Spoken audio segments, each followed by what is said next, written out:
સુરતની પાસપોર્ટ ઓફિસને મળી છે બોમ્બની ધમકી। પાસપોર્ટ ઓફિસને બોમ્બથી ઉડાડવાની ધમકી મળી। પાસપોર્ટ ઓફિસને ત્રીજી વાર મળી છે આવી ધમકી। અજાણ્યા આઈડી પરથી ઈમેલ મોકલીને ધમકી અપાઈ છે। અંગ્રેજી અને ગુજરાતી ભાષામાં ઈમેલ મોકલવામાં આવ્યો છે। પોલીસ બોમ્બ સ્ક્વોડની ટીમ સ્થળ પર પહોંચી છે। વારંવાર આ રીતે ધમકીઓ મળી રહી છે। આજે રાજકોટની પાસપોર્ટ ઓફિસને પણ ધમકી મળી તો સાથે જ સુરતની પાસપોર્ટ ઓફિસને પણ ધમકી મળી છે। અજાણ્યા આઈડી પરથી ઈમેલ મોકલીને ધમકી આપવામાં આવી છે અને ગુજરાતી અને અંગ્રેજી બંને ભાષામાં ઈમેલ મળ્યો છે। અંગ્રેજી અને ગુજરાતી ભાષામાં ઈમેલ મોકલવામાં આવ્યો છે। આ વિશે વધુ માહિતી મેળવી અમારા સંવાદદાતા ચેતન પટેલ પાસેથી। ચેતન, વારંવાર ધમકીઓ મળી રહી છે, હવે આ ત્રીજી વખત ધમકી મળી છે।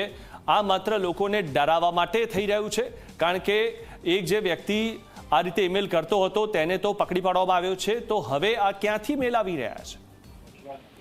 જી બિલકુલથી સુરતના પીપલોદ સ્થિત જે મુખ્ય જે પાસપોર્ટ ઓફિસ છે તેને વહેલી સવારે એક મેલ આવ્યો હતો। આ મેલ ઉપર પાસપોર્ટ ઓફિસે બોમ્બથી ઉડાવી દેવાની ધમકી આપવામાં આવી હતી। જે રીતે આ ધમકીભર્યો મેલ મળ્યો હતો ત્યારબાદ જે સ્થાનિક કર્મચારીઓ છે તેમાં દોડધામનો માહોલ છવાઈ ગયો હતો। બીજી તરફ આ ઘટનાની જાણ થતાં જ ક્રાઇમ બ્રાન્ચ, એસઓજી, પીસીબી આ ઉપરાંત ડોગ સ્ક્વોડની જે ટીમ છે તે ટીમ ઘટના સ્થળે પહોંચી ગઈ છે અને તમામ જે પાસપોર્ટ વિભાગના અલગ અલગ જે ખૂણાઓ છે તેની પણ તપાસ હાથ ધરવામાં આવી રહી છે। બીજી વાત કરીએ તો જે મેલ આવ્યો છે તે ગુજરાતી અને અંગ્રેજીમાં લખાણવાળો મેલ છે। આ અગાઉ પણ 2 વખત મેલ મળ્યા છે અને આ ત્રીજી વખત જ્યારે મેલ મળ્યો છે ત્યારે પોલીસ જે છે તે પોલીસ દ્વારા તપાસ હાથ ધરવામાં આવી રહી છે। હાલ તો આ મેલ ક્યાંથી આવ્યો છે તે અંગે પણ તપાસ હાથ ધરવામાં આવી રહી છે।